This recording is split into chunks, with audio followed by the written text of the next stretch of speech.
Hi everyone, here's the Book Chemist once again. I was really saddened recently to read about Paul Auster's passing, and I thought I wanted to just take this chance, similarly to what I did after Cormac McCarthy's recent passing, just to talk about my experience as a fan, as a reader of Paul Auster, and the impact of his fiction on my own reading journey, really. And I look forward to discussing your own opinions in the comment section and to really just talk and celebrate his fiction. Auster is one of the writers I first got into when I started reading a lot of American literature, when I decided that that's what I wanted to focus on and to study in my late teens, especially in my early 20s.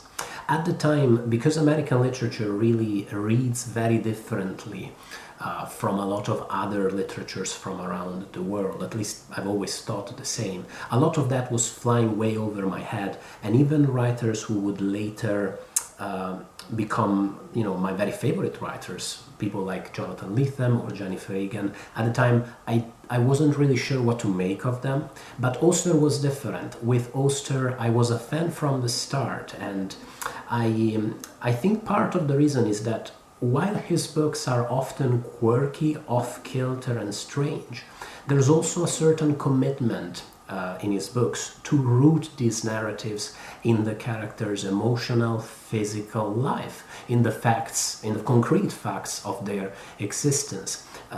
It's a silly example, but one of the most memorable scenes from the New York trilogy, for me at least, is when the protagonist, the narrator of the first book, receives a very important phone call while he's passing a bowel movement. Because Auster's narratives are always centered, always clear, always understandable, I always thought that he shouldn't really be grouped together with the straight-up weirdos, with the Pynchons and the DeLillos. To me, he feels more like a writer who's writing between that camp and the straight, the serious, unadulterated realists, people like Saul Bellow or Philip Roth or Jane Smiley.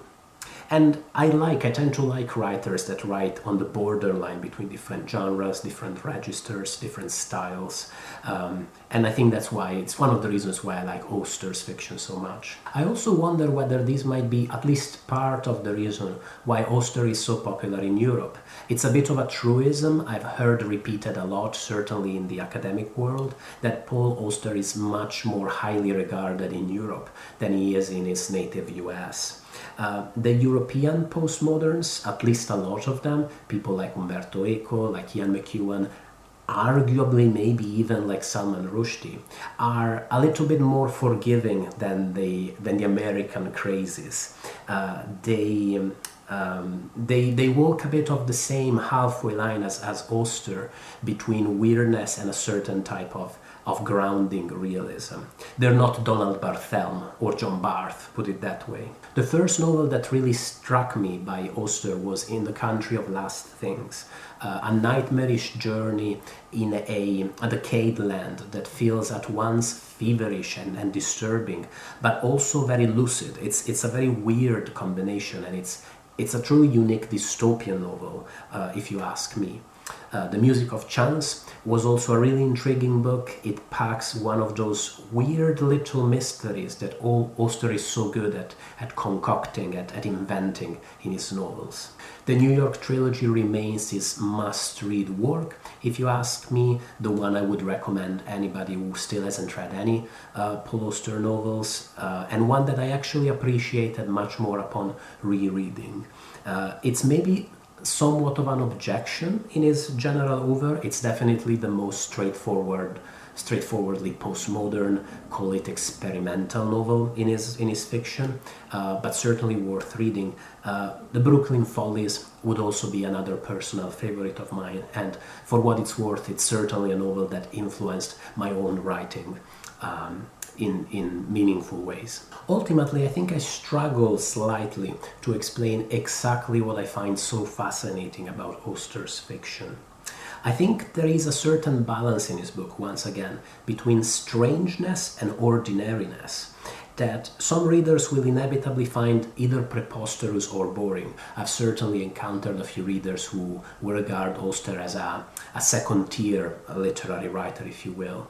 But I think that this balance really goes straight to the heart of what fiction can achieve, its mission that is at once very humble and all-important, which is the fact that fiction can capture the enigmas of life in all of their mystery and all of their banality, and capturing how these things are not, they are contradictory, but that's part of existence. Existence itself is contradictory, mysterious, complex. The way Auster had of capturing his characters' thoughts, their worst thoughts even, their failures and their disappointments, really stands out to me as fairly unique. There's something almost meditative to it. If you're also Auster fans, I'm going to ask you, why do you like Auster's fiction? Which one among his novels and books, more broadly speaking, is your favorite?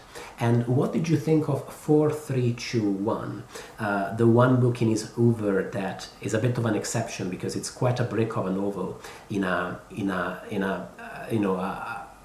bibliography and oeuvre that is otherwise built on very, very slim novels. I still haven't read 4321. It's been on my list since it came out, and I want to read it, but I'm also curious to hear your take on it before I do. Bye, everybody.